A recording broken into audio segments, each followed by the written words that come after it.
In today's show, it's a crossover episode with David Ramil and Wes Goldberg of Locked On Heat, talking all things Miami Heat and Damian Lillard and the trade saga that just won't go away. Welcome to Locked On Blazers. Let's get into it.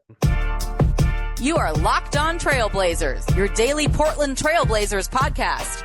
Part of the Locked On Podcast Network, your team every day.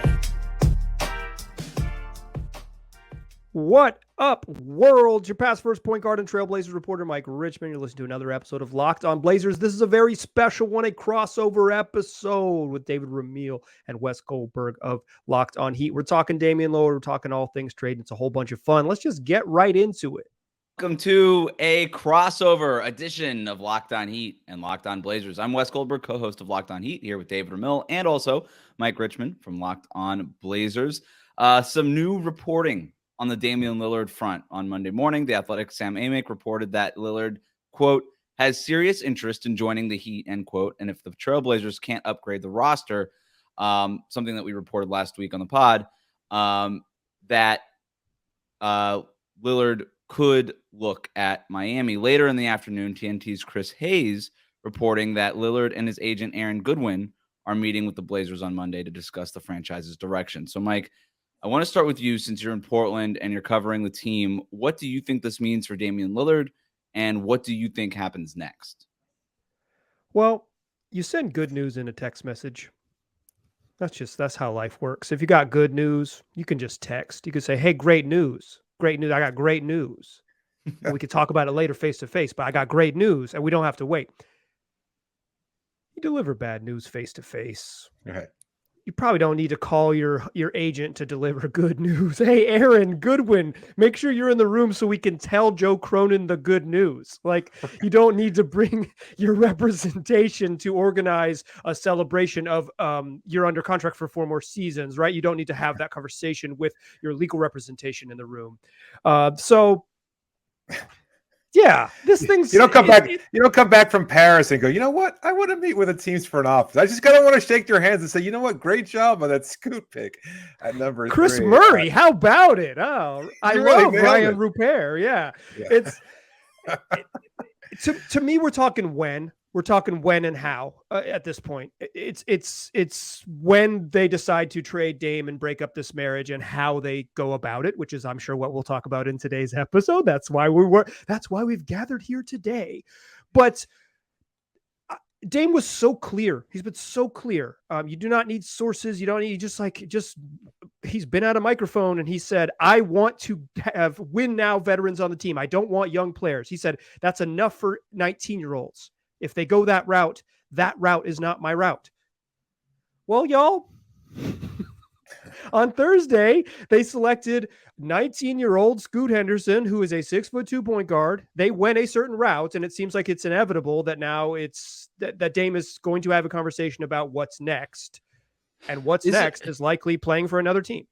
Is there any chance that the meeting of the minds can happen and Portland, Joe Cronin, the general manager for the Trailblazers, says something like, hey, you know what? We think we could do something like this. Give us a few more days. Like, let's get into free agency. We think we could bring back – we feel good about bringing back Jeremy Grant. We think that we could flip Anthony Simons or, whatever player for something else. Maybe there's an OG Anunoby on the way. Right. Maybe there's something like Pascal Siakam, like the players that Damian Lillard reportedly would like the Trailblazers to trade for. Is there any chance that that's what happens here? Any chance, absolutely. Like the Joe Cronin at his post-draft press conference said that he wants Damian Lillard to retire as a Trailblazer. He said that he is not in fear. He doesn't feel like he's in danger of losing Dame. He doesn't feel like this is the end. So I think he said there's still more tools that they have to use. It's just, if they were going to make a move, it made more sense to do it on draft night. And it didn't really make sense to bring in 2 rookies with your 2 first-round picks. It's like, that's something that's got to give there. So I think there is a world in which they flip Anthony Simons because they just have too many guards on the roster and they get an upgrade and then they go and they try to make that happen. It just feels increasingly narrow. They were already walking a tightrope and then they went the way they went on draft night. It just seems like we're waiting for the other shoe to drop. In fact, we're like recording this podcast like on shoe watch. It's like, it really does seem like we're there. Yeah. But I do think what the picture you painted is the way it would have to go, right? Is that they could say, yeah, Jeremy's coming back. Yeah, we're trading Ant for this person who's taller than 6'6", and we're going to do all these things. And Dame would have some level of comfort. I think he would like to be with the Blazers. Go ahead. Yeah, sorry. I was just going to ask, is there like an ideal player? Because from all this kind of talk about what Dame wants in order for Portland to improve, is there an ideal player that he'd like to play with in Portland that he thinks moves the needle to the point where they become the contenders that he wishes the team would be? Well, I mean, they got a big offer together for Bam Adebayo. That's what we've heard. That's what we've heard. Yeah. I do. He's been pretty clear he wants to play with Mikal Bridges. They've been linked to Pascal Siakam a bunch. I think it's like a bigger two-way wing with some creation skills, like a guy who could take some of it off his plate offensively and then like really bring it on defense. Because like the magic with Dame is that you really need to bring it on defense. It's why Jimmy Butler is such an ideal pairing with him. Like it's really hard to imagine another sort of top flight star that kind of would take a backseat on offense and do all of the other things more than Jimmy would. But Paul George has been involved in those rumors too. I mean, I understand not moving Scoot for any of these guys. That to me didn't make any sense. It would have been completely irresponsible by Portland's front office to do that, even for somebody as great as Paul George, let alone somebody like OG and Pascal Siakam who are a notch below that. But I don't know. Is Paul George on the table now for something that's not the number 3 pick? Is Karl Anthony Towns maybe a possibility on the heels of the Naz Reid extension? I don't know. I would assume that these are maybe the conversations that are happening. David, I want to throw it to you here because we're recording this at 5:30 Eastern time. Apparently this meeting is happening today/tonight. Who knows how good this podcast will be any good for, but 3 hours from now. Yeah. So like, let's assume something like it looks like it's going to trend towards Damian Lillard requesting a trade from Portland and Portland being amenable to something like that. What does that mean for the Heat? Are we just beyond the point of just assuming, just go for it, put everything that's not Jimmy Butler and Bam Adebayo on the table, go get Damian Lillard? That's plan A. Like it feels like that's just sort of what we're going to assume as long as Damian Lillard has agreed to request the trade. Portland agrees to satisfy that request, and that Miami has something resembling something that Portland might want in a trade.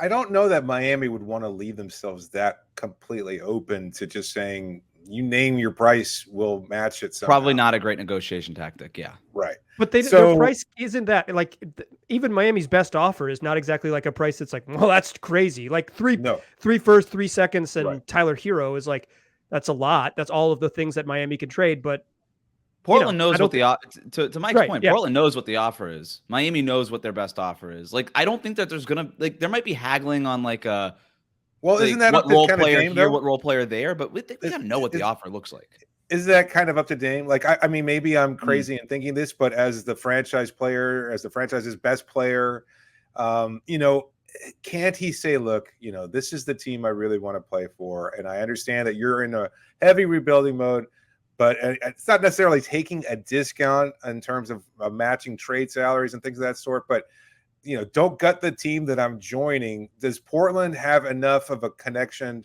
Does the front office have enough of a connection with Dame where they understand that they're trying to do him a favor by trading him to a team that he'd prefer playing for without gutting that future team, whether it's Miami or Brooklyn or anywhere else? And what does that look like, David? If Miami makes this trade without being gutted, what does that look like to you? Like, let's be specific. I mean, Tyler, I think that's somewhat, that's a given that you'd have to trade him. First round picks, I suppose. But I mean, instead of maybe including a Jovic and or a Jaquez, can you include Caleb Martin, or even, I don't know, for salary matching purposes, would that include Kyle Lowry and then maybe take back Yusuf Nurkic's contract as well? I've seen Nasir Little as a possibility to include a potential trade there because he's got long-term money. I don't know what Portland is looking for. I think you already mentioned the name that would be the most sticking point in a deal, and that's Caleb Martin. That would be, to me, what gutted means. Like, that would be the closest thing to gutted, other than losing Jimmy and Bam, that I think we could see from the Miami Heat. They probably don't want to lose Caleb Martin in a deal. I think that would be the sticking point. And would the Blazers hold up a deal over Caleb Martin? I don't think it's Caleb Martin's really good. I love him. That's like one of my favorite players in the league. He's awesome. But if the Blazers are agreeing to go this route, are they really going to, if it's like 3 firsts, 3 seconds, which I believe is the most Miami can trade picks wise because of the things they owe to OKC, the protected pick owed to Oklahoma City. So 3 firsts, 3 seconds, Tyler Hero, and the salary that works. So whether that's Duncan or whether that's Kyle Lowry, because the Blazers want expiring money and that's more appealing to them, would they really hold up if they're willing to go that far? Would it break down and like, no, we're going to Brooklyn? And would that be the thing? Because what breaks down, I think, is just like the general appeal of Tyler Hero. Like, I think that's the sticking point more so than the other stuff. Is that is that enough? Is there a place for Tyler? Is there a place for Tyler on that roster in Portland, though? Can we put a pin in that? Because maybe there's a third team that has to get involved here. I want to talk about all the different machinations of the trade here. One last point on Caleb Martin, though, so that we can wrap it up. He's 27 years old. He's going to have to get paid in a year from now, basically.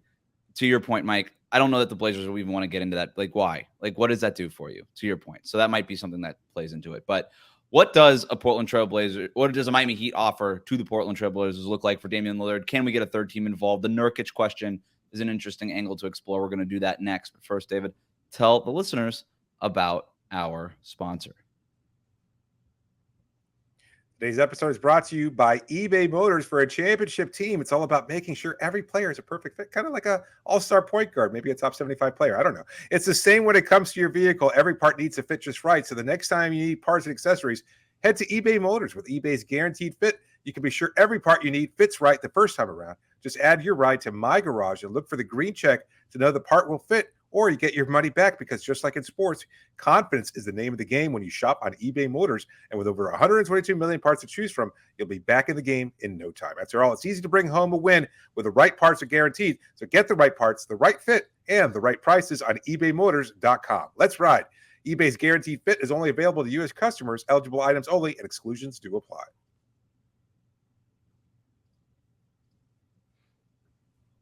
Thanks for making the Locked On Podcast Network your first listen every day. You can listen to Locked On Heat or Locked On Blazers for every angle on the Damian Lillard stuff, updates on the latest reporting, and more. All right. So the draft is over, and I think that's an important kind of mark here, because the Heat's potential offer before the draft versus what it is now after the draft is a bit different. Obviously, that 18th pick is not in play. It's Jaime Jaquez Jr. We don't know if Portland values him. We have no idea. Maybe he could be involved in the trade, maybe not. But after July 1st, the Heat's offer basically looks like something like Tyler Hero, Nikola Jovic, Duncan Robinson, and first-round picks in 2028 and 2030. They could potentially trade their 2024 first-round pick if they lift protections on the 2025 pick that they owe OKC. That, to me, is probably where the framework of the deal begins. Now, maybe it's Jovic, maybe it's somebody like Haywood Highsmith, maybe it's Jaquez, maybe it's somebody else. But like Hero, probably Duncan Robinson or Kyle Lowry, Mike. I don't know if that you have a feel on which one they would prefer. Duncan Robinson is the younger, maybe even better player at this point. Fills a need if you're looking for three-point shooting. Probably, right? And then Kyle's the guy on the expiring contract and making about $10 million more than Duncan Robinson that maybe Portland's not interested in paying. So I don't know. Do you have a feel on which one they would prefer? Part of me thinks if you go rebuild, you prefer expiring money in this market, because expiring contracts are going to be super valuable for super expensive teams at the trade deadline. It's going to be, we're back in the world where you can, do you remember the NBA of the middle 2010s when you could trade expirings? We're back, baby. We've made it back to expiring contracts. Like, they're sexy again because of the new league rules. So I do think Kyle's like flippability, not because of his talent, because of his big salary number and the expiring number, are more valuable to a team rebuilding.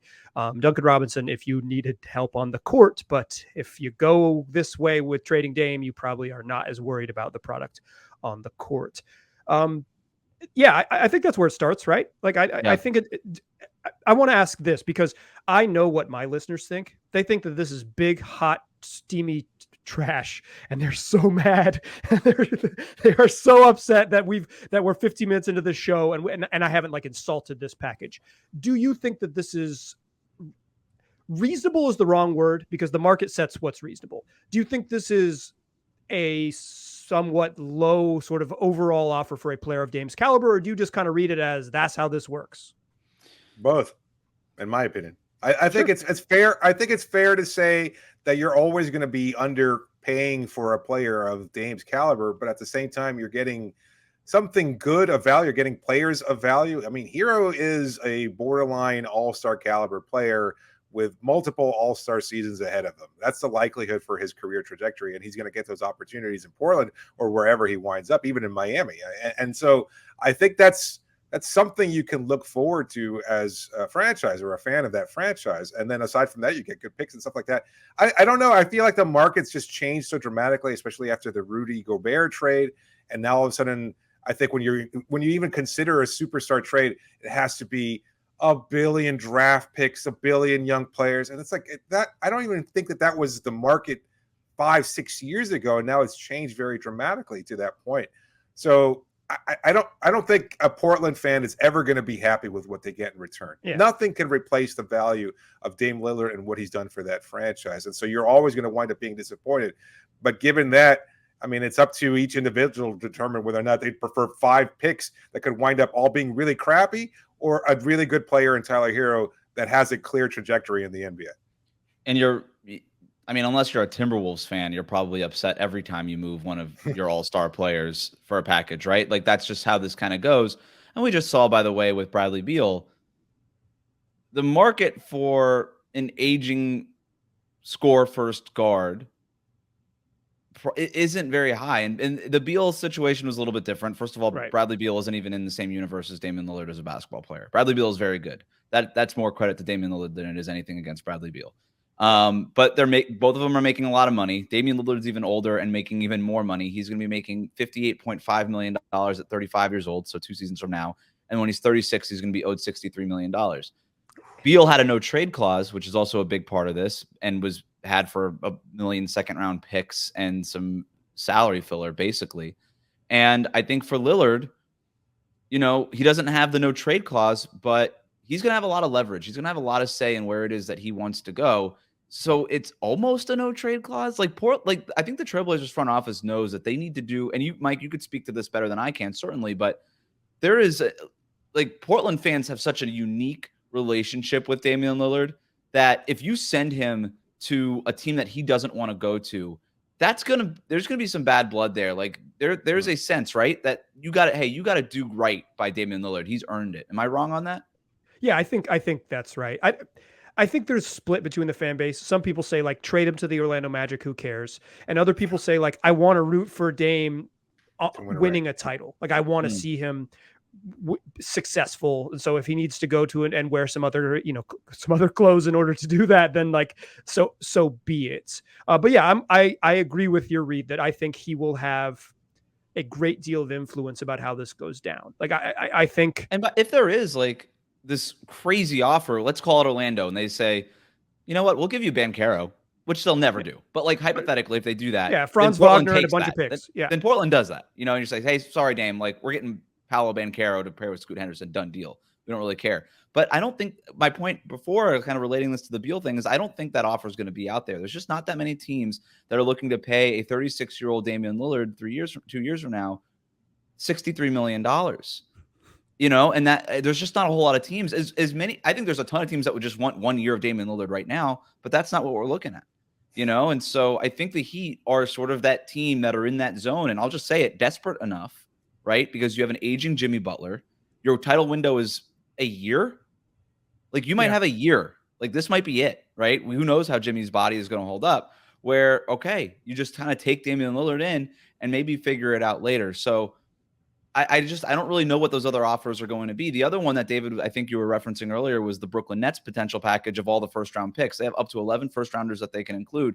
They're not going to do all of them, but if they do 5 of them, that's twice as many that Miami is able to put in there, right? And they have some expiring contracts. Maybe it's the Ben Simmons thing, even though I would be very shocked if Portland took that one on, right? So, but they have some expirings, the Rose Neals and those kind of the stack salaries that they could stack together. What do you think about something like that? And when we talk about Damian's leverage here, how much is the Brooklyn offer that much better that Damian Lillard would say, yeah, you know what? I'll go to my second choice over my clear first choice, which is Miami. And I've said this before, and I'll say it again. I think Miami is the clear front runner here over Brooklyn. Are you asking me? I'm asking Mike. Okay. Oh, okay. I think it could appeal to it's like Dame and Nick Claxton and Mikal Bridges is like the 5th best team in the East, right? Yeah. It's a good team. Yeah. But it's not like a contender. Like the 5th best team in the East. And if things break their way, they're the 3rd best team in the East and they lose in the second round or something. Maybe they get hot and get some injury luck. Kind of feels like Portland. doesn't feel all too dissimilar from Portland over the last decade, certainly not now. But I do think the picks are more appealing. I'm probably lower on Tyler Hero than David is. And I think specifically for the Blazers, they already have Tyler Hero at home. They have Anthony Simons. They're very similar basketball players. And so there's some overlap there. Shaedon Sharpe, Scoot Henderson's specifically Portland doesn't need like a really good 22-year-old guard. Would you get a third team involved? And if you could, Tyler or Simons. Yeah, if you could find a place to land Tyler Hero or the other version of Tyler Hero on very similar contracts, by the way. But if you could find a way to reroute one of those guys and you get additional capital, then it totally changes the tenor of the trade, right? Like you either get another young player or just something that fits the future better. I think in general, when you're putting together these star trades, what you would like is someone who is not on that second contract yet, because you would like someone who's under longer team control, who's a little bit cheaper, that gives you that flexibility to say like, okay, we have a year and a half to kind of figure out what this looks like and what this feels like and make that deal. Neither of the teams that you will be making deals with, unless you're a big Nikola Jovic believer, which I don't know. I mostly seen him in jeans. That's my familiarity with him is like wearing jeans and high-fiving folks. So like it's, yeah, I don't think that that someone is going to beat the Blazers, but I could see it, or beat the Heat in this offer to the Blazers. But I do see a world in which, just generally speaking, the specifics of the Heat offer are not appealing, and 5 picks in the 20s from the Suns down the line are more appealing. What if you kept Tyler out of the deal and it was just expirings and young players, right? Like the guys like you saw in the rookie scale contract. What if it's Kyle Lowry and Victor Oladipo on expiring contracts, which basically gets you to the money that you need? All the picks, right? All the picks are still on the table. By the way, pick swaps in 2027 and 2029, those are available too.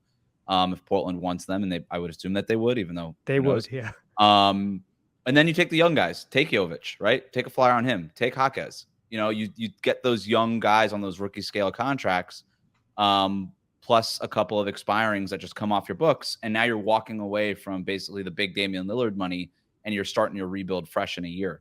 And like you said, maybe you could flip those expirings for something else down the line. I think Do you think that would be more appealing than Tyler? Let's put it that way. I don't, because I think it's a talent league, and I think you just would rather have Tyler Hero and be like, whoops, this roster doesn't make sense, and try to figure it out from there, than to have whatever Jaime Jaquez and be like, what a cool young man this guy is. Like, what an easy person to root for this gentleman is. I think that's my read. What is your read on that? Like in terms of what's more palatable to the Heat? Would they is it keep Hero no matter what? Is that more palatable? I don't know. They really like Tyler Hero, but I think if you were adding a Damian Lillard to the roster, it would be a little redundant, and also very, very expensive. So I think that they would probably prefer to move Tyler and keep the young guys on the rookie contracts, would be my sense. Just given, again, how expensive it's going to be going forward. That's probably what they would prefer to do. And like I asked the question kind of knowing the answer. You're right. It's a talent league. You just take Tyler Hero and you figure it out. And by the way, that makes somebody like Hero or Anthony Simons expendable if you're the Blazers. And so now you can move one of those guys for somebody that fits, and maybe just assets, maybe just first round picks. Like you could just do something like that. That's all on the table. So the other part of this is something that David talked about earlier was Jusuf Nurkic. Like, would taking him on and that salary, how much would that maybe tip the scales in the Miami Heat's favor based on any other kind of rival offers that are out there. We're going to talk about that next here on a crossover edition of Locked On Heat and Locked On Blazers.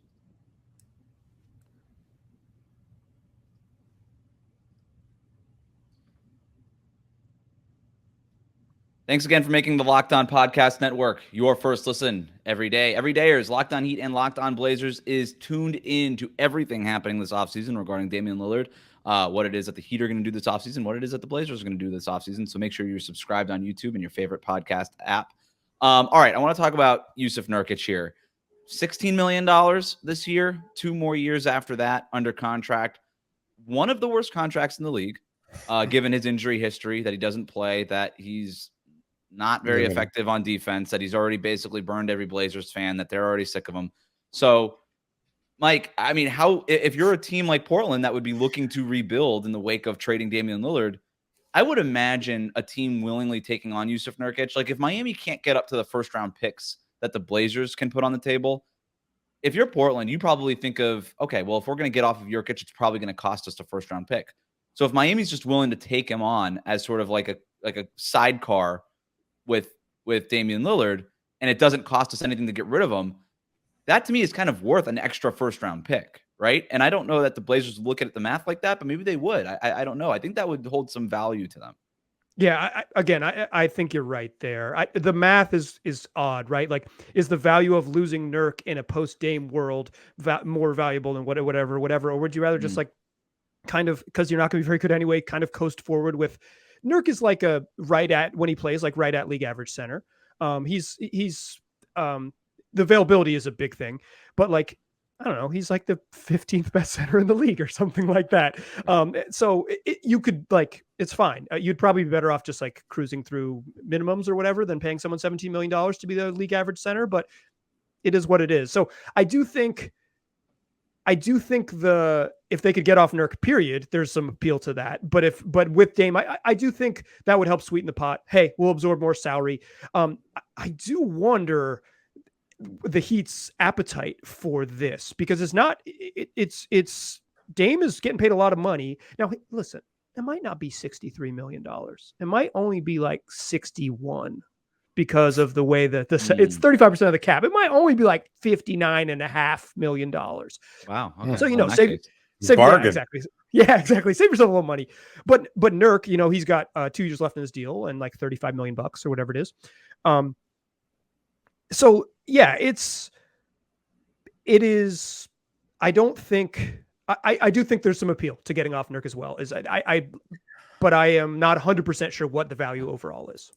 Is Nurkic salvageable in your opinion? Because I'm sure from a lot of Heat fans' perspective, who maybe don't get to watch a lot of Blazers games out on the West Coast, is he a player that can provide some benefit? I know all of this is moot given his injury history and everything else like that. But is he a player that Miami's vaunted development system could take and make into a borderline defensive player, and continuing for him to develop offensively? And I mean, he's still fairly young. It's not like he's out of the league or anything like that. But I mean, is there a chance for him to get to Miami and be even better than what he was in Portland? Yeah, I mean, when you watch like Omer Yurtseven and Myers Leonard be like pretty darn effective starting centers in the Heat system, right? It's like, yeah.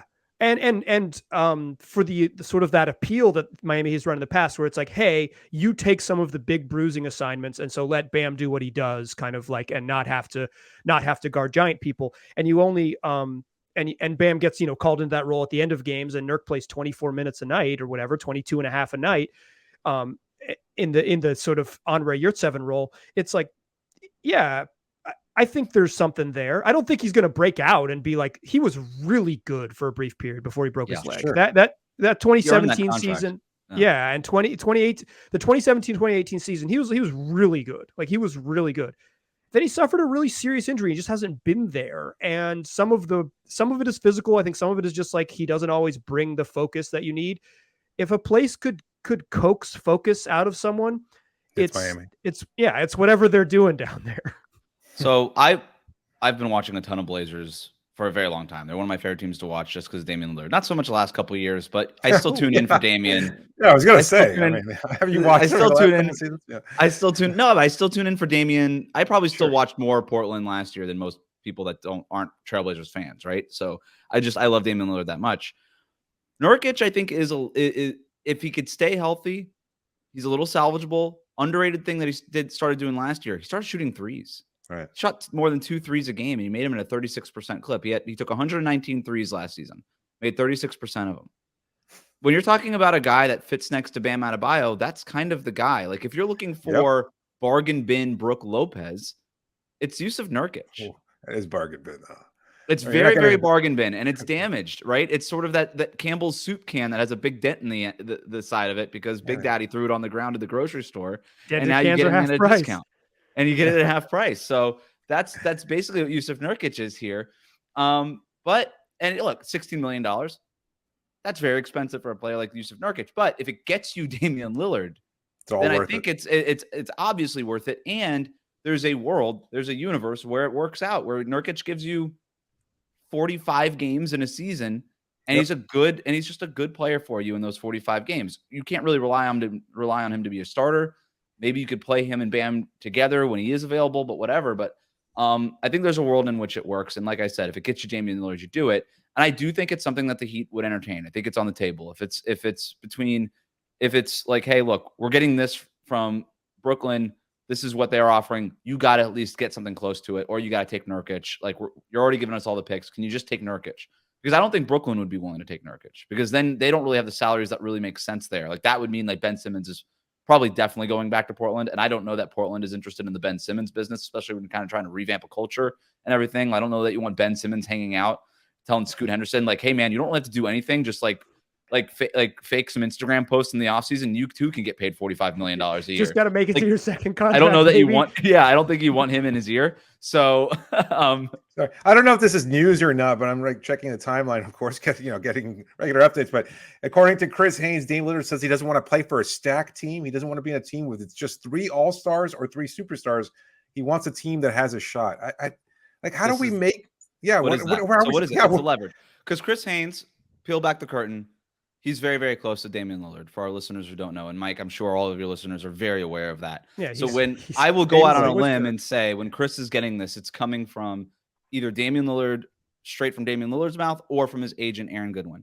And that is leverage, right? This is the anti-Carmelo thing. This is, I want to join a team, but I don't want to join a team that's completely stripped, right? Mike, am I reading that right? 100%. This is don't trade Nick Claxton. This is the Nick Claxton siren. It's like, listen, Clax is staying in Brooklyn. If I'm going to Brooklyn, Clax is staying there. Dorian Finney-Smith might stay there too. Like, start figuring it out. It's Spencer Dinwiddie and some stuff, but like, no good players. No, Royce O'Neal, you're staying. It's only Cam Thomas and Spencer Dinwiddie, because you want to, there's a Dame has been pretty clear. Like, in that, he did that Showtime interview where he first publicly floated that he wanted to play for the Miami Heat, which is like an incredible thing to do in the offseason.